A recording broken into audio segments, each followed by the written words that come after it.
Wasabi, welcome back to the channel. We're on the Glacier map and we've got Lee Chiron from Levin Clan. He's in the Type 59 Gold. It's basically identical to the Type 59, but it's got this lovely lustrous gold colour on it. If I recall correctly, it was sold for 25,000 gold. So if you had a new account, could have bought it. But Type 59, when it was introduced, it was pretty overpowered. I've had mine in the account for a while and got my highest experience at the time in that particular tank, so it's pretty handy. Now, has it been power crept? Well, we're going to find out. It is a tier 7, tier 8 battle, so it's top tier. That will obviously help, but let's see what sort of shenanigans he gets up to. Alright, he's coming along this track. This is pretty common for light tanks and medium tanks to sort of battle in. Also, you're going to find a few tank destroyers on the way as well. Typically the lower tiers, but you never know. Okay, here we go. Got Leo. Yeah, he's backing off as quickly as he can. So he disappears down the hill. Lee pulls back. He's spotted, so is there anything around the corner? That's the question. Leo by himself, maybe, but you never quite know. Alright, now there's the other Leo down there. Can he get an outline? No. But, alright, what have we got here? Okay, we've got the Juto, which is tier 7 Japanese TD. That's a blind shot in the direction of where he was spotted. He just went dark just in time, so see if that pans out. And, oh, Jisoo, so I'll try and get rid of him. He's still lit, which is good. And another blind shot in that direction, a bit hard to tell. The Jisoo was hanging around to destroy the 1375, which he managed to do, so a bit unfortunate there, but Lee just unspotted at the moment, so can he advance here without getting to a... Okay, it's got a spick there. I shouldn't say that. There's P1C. Always hard to pull that out. So just to get an outline there, but just enough to put a shot through. This P1C again being a tier 7 light tank, no real armor on his side on. Probably tracked at this point because he's not moving. Okay, he's managed to repair and pull back, but he's coming back for a bit more spotting, but here comes the Juto. And at this time, I think Lee is unspotted. So, no, spotted now, but the Juto not able to fire back, which is good.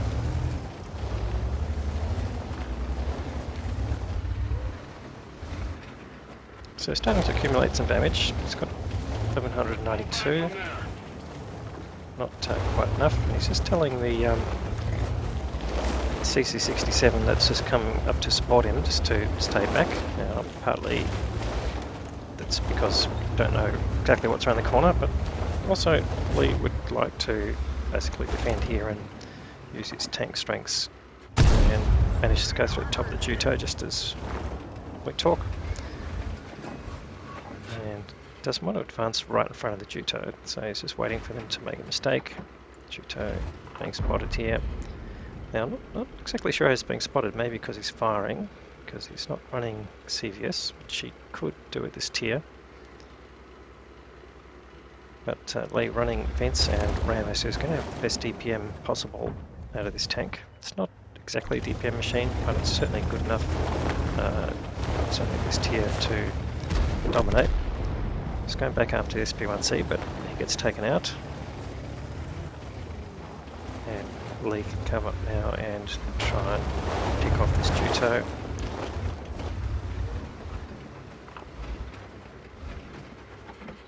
So nicely angled here. Here it comes Juto. He's spotted. Just not getting in the right position. He knows he's spotted, so he's just pulling back behind hard cover. We've got another dangerous TD, the Scorpion.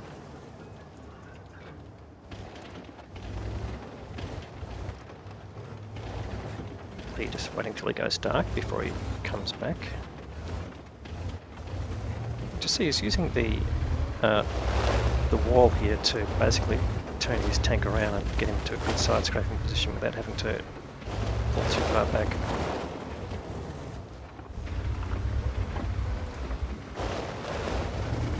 Alright, Leo coming behind, so he comes around to try and defend. But the CC-67 is in position and doing a reasonable job there, so manages to get rid of the Leo. So fairly even battle at the moment. They both lost 4 tanks, but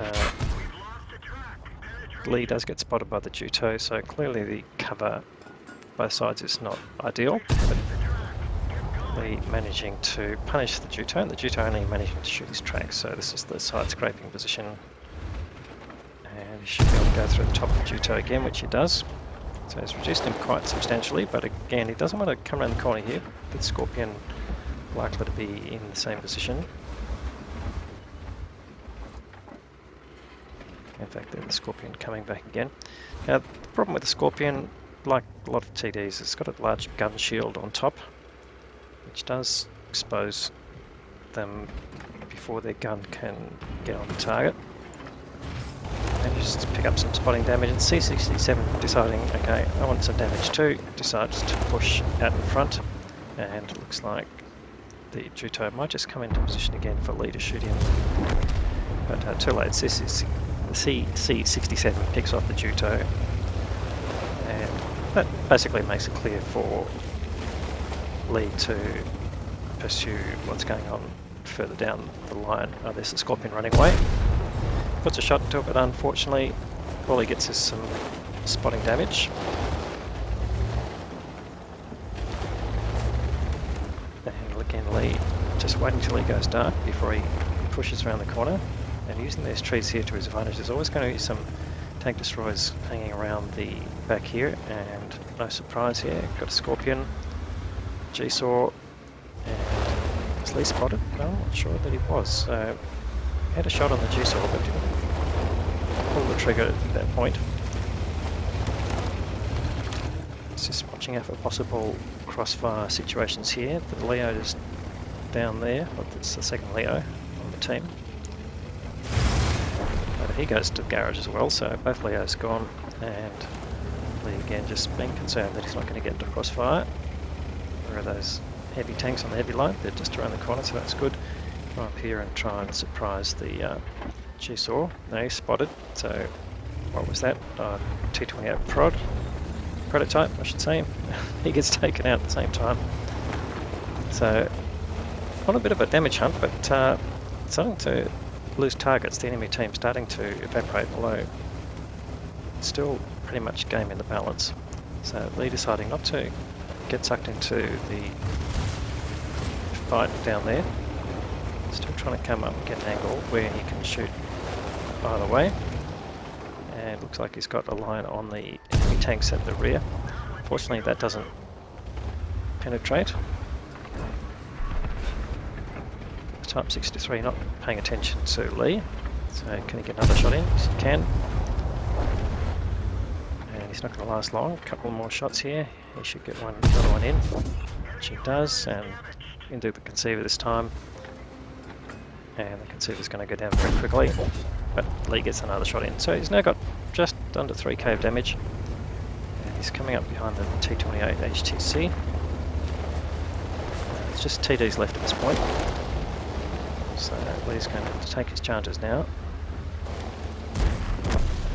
HTC goes down. And now it's the G-Saw, Scorpion, and Agaviska. If I said that properly, I'm not 100% sure. My Polish is not strong. Takes a hit from the Scorpion, that's okay. He's still got 3 hit points. Sends one back for the Scorpion. Now he's between 2 TDs. Luckily the Agaviska misses, so he's going to go for him and hopefully track him. But the tracking doesn't work, unfortunately. But luckily the Agaviska is bouncing on his armour. It's got a very tricky turret shape here. The Type 59. It's not hurting the Scorpion, so one more shot and the Agaviska gets rid of him. My words are failing at the moment, and he should be able to get close to the Scorpion here without losing any more hit points. Well, I said that, but he gets taken out. So that's the end of Lee's game. And it's just the G-Saw left. And he's just trying to find someone who's getting close to the target. It's not going to be this Challenger. No. Who's doing this? We might jump to the credits, I think, because it's going to take a second or two. Well, nice game there from Lee again. 4.5k damage in the end, and another 1290 of assisted damage there. So that's 6.8k of combined. Very nice. And the high caliber award for the most damage, not bad, and the Confederate award. And that's all added up to getting an Ace Tanker badge. Let's have a look at the team scores.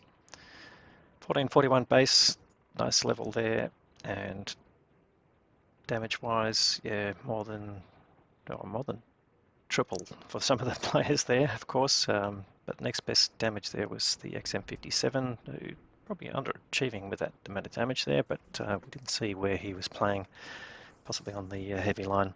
The enemy side, the G-Saw 108, who was the last player standing, we didn't see his death because it's just taken a while, 2.8k, and the Scorpion, or one of the Scorpions, no, it was the only Scorpion there, no, there are two, getting 3k, so they were outstanding in terms of damage.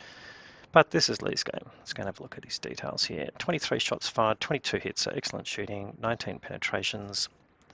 Look at his costs there. This is, I've got to say, the Type 59, and it doesn't matter whether it's the gold version or not, it is an excellent tank in terms of earning credits. So his repair cost, even though he lost 100% of his hit points, 8,000 credits to replace the vehicle, and ammunition he only spent just under 6k, so managed to pull in 130k credits in one game.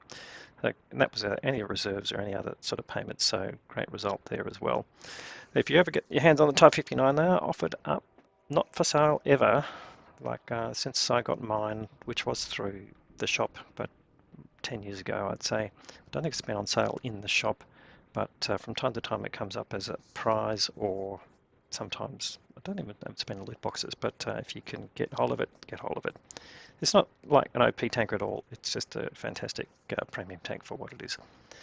Anyway, another great game there for Lee. Thanks very much for supplying content. We've got quite a few videos from you there, and they all seem to do pretty well. But if you're watching this and you enjoyed it, please give the video a thumbs up.